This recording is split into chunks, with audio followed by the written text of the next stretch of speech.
aqui com o Nonato Fred, ator e contador de causos, e ele vai explicar mais sobre os relatos populares e as crendices. Bora lá, Nonato. Olha, Davi, com relação, como estamos numa cidade mística, Juazeiro do Norte, pela questão da fé, que mais de 40 pessoas têm no Padre Cícero, tem algumas histórias que até a própria população intitulou, criou e atribuiu ao Padre Cícero. Como essa, uma das crendices populares. Ninguém pode questionar a fé do ser humano. Se ele disser que está vendo, que está aqui, aí existiu, a forma que ele diz é a crença dele, é a fé dele. Então a gente não pode questionar tudo isso. A gente pode até questionar, mas a gente não pode dizer que não existe, ou provar para ele. Você nunca vai conseguir provar para aquela pessoa que o que ela está dizendo é uma coisa inventada, é uma crendice, é uma lenda. Vamos lá. Com relação ao horto, quando o Padre Cícero foi morar no horto, por trás existe várias plantas, um riacho, aquela coisa todinha. E começou a existir, que disse que ali era um jardim encantado, ali atrás. Nesse jardim encantado existia, desde o paraíso do Éden, de Adão e Eva, até os dias atuais, com animais, com pomar de frutas. E muita gente, isso se tornou de forma tão viva na crença das pessoas que tinham fé no Padre Cícero, que aquela história, jamais o Padre Cícero foi criar uma história daquela. Ele poderia ter colocado alguma coisa sobre a fé, questionado que as pessoas não entendiam, mas jamais ele ia criar uma história daquela. Mas o que aconteceu? Que as pessoas, muita gente, inclusive tem testemunhos de pessoas que viram esse pomar, que viram elefante, como fosse na África, que viram girafa, que viram onça, que viram tudo, que viram fruta de todos os tipos, como tem na Europa e aqui e acolá. Quando eles saíam, tinha pessoas que chegou, tem um dos fatos que a pessoa disse, que o rapaz chegou, o senhor chegou e disse: nós chegamos com o pessoal aí e a gente está com muita fome, e a gente daqui que faça comida, como é que a gente faz? Ele disse: pois vá procurar isso, você pode encontrar algumas frutas. E ele, ao sair, alguém da própria casa das beatas e tudo, que contou uma história que ele encontrava tudo isso num pomar que tinha atrás. E ele descia, dois cidadãos desses que vieram, dos romeiros, desceram, e um deles chegou saciado da fome. Se separaram e foi para um canto. E o outro não. Chegou e disse que não tinha visto nada. E o outro disse: pois eu vi onça.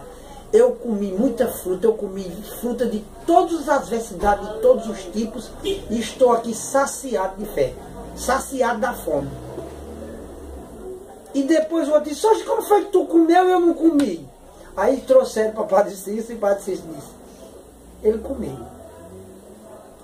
Porque a fé dele foi quem colocou isso. Foi a fé dele, com a fé dele, com a crença dele. O Padre Cícero tinha dito que ele tinha visto aquilo tudo. E ele chegou saciado da fome. Uma das coisas que as pessoas criaram, uma das coisas que nós cordelistas escrevemos, os antigos, os primeiros cordelistas, da história do cordel, João de Barros e outros, escreveram a questão dos 3 carneiros encantados. Tem uma senhora no horto que ela é guardiã da cultura popular. É uma das mestras, Maria do Horto. Ela me contou umas histórias interessantíssimas. Com relação, ela disse que se você bater, tem pedras lá no horto, que quando você bate na pedra, ela responde lá no outro plano, que é no plano que Jesus Cristo vive. Que é a história dos 3 carneiros encantados, que é desse que tem 3 carneiros encantados dentro daquela pedra do ouro. Muita gente acha que, ou muita gente não, os que acreditam, acham que aquela pedra do joelho, ali foi Nossa Senhora se ajoelhou e estava com Jesus no braço. E que as pessoas, muita gente acredita naquilo ali. É interessantíssimo. Como tem o horto, tem pessoas que eles criaram o nome horto, por colocar o nome horto, que é um canto de descanso, de repouso, E eles acham que ali tem muita gente, ainda hoje tem gente que acredita, os mais antigos e tudo, que ali é o Horto das Oliveiras, lá de Jesus.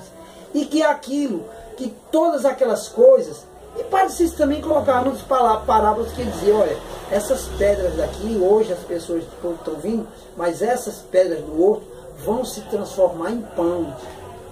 E as pessoas pegavam pela palavra que aquilo se transforma em pão, talvez ele já tivesse ele muito visionário, já tivesse essa visão de ver que aquilo ali, aquele canto daquele povo subindo, ia se tornar um campo santo onde as pessoas iam subir. Talvez ele não soubesse nem que existia uma estátua dele, mas que já subiam pessoas para ir atrás dele, e aquilo ele estava vendo aquela passagem, aquelas pessoas subindo, e ia se tornar tudo aquilo.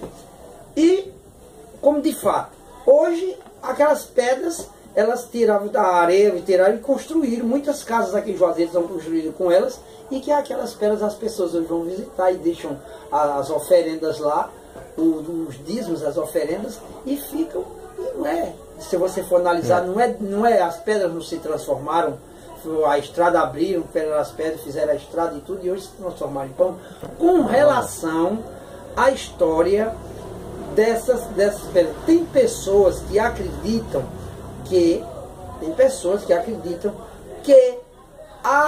como ele diz, que o Rio Salgadinho é o Rio São Francisco, é um dos braços do Rio São Francisco.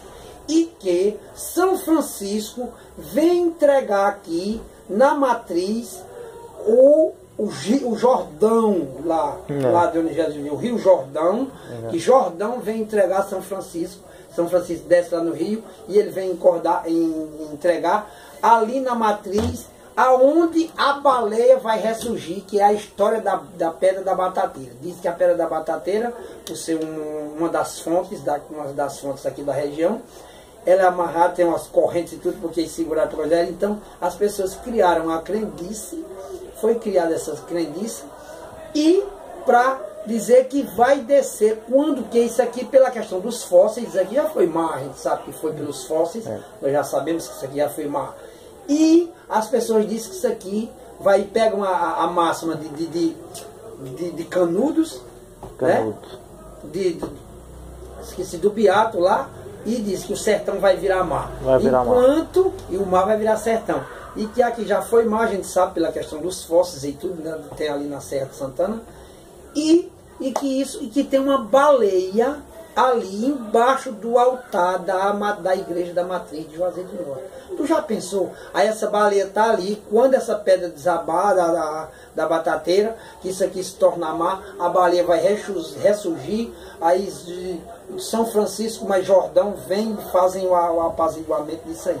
Então nós estamos relatando esses fatos, porque isso aí foi contado em cordel, foi contado em crônicas, pelas crendices, pela forma. Como nós temos um mito, uma pessoa que nós reverenciamos, pela questão que nós sabemos, que para quem não tem fé, sabemos que Padre Cícero foi uma pessoa sublime, uma pessoa de autoconhecimento, até protegida, até enviada de Deus, por ter deixado tudo isso que é Juazeiro do Norte hoje, e que muita gente ainda tem que alimentar, até alguns historiadores, ou os coronéis da época contavam isso para poder dominar mais a questão das pessoas, né?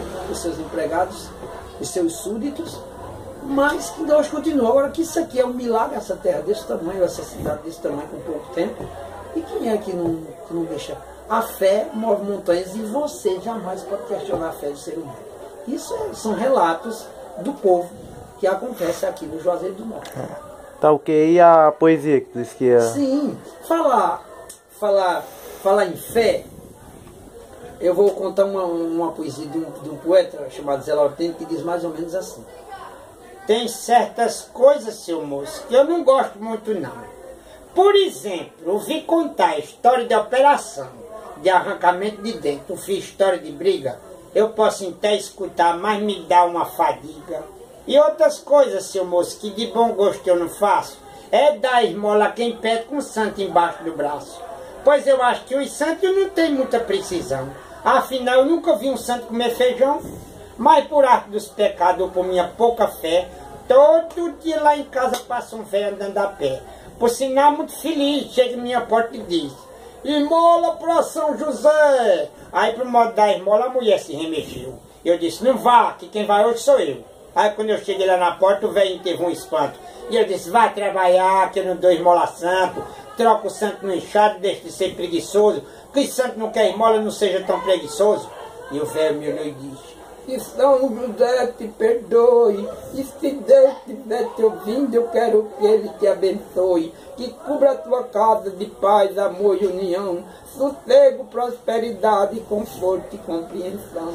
E se o Senhor precisar desse velhinho, ele não mora tão longe, eu lhe ensino o caminho. Mora no sítio Carrom, onde já morou seu pai, à direita de quem vem, à esquerda de quem vai. E se é de o Senhor passar por ali com precisão, de fome o Senhor não mora e também não dorme no chão.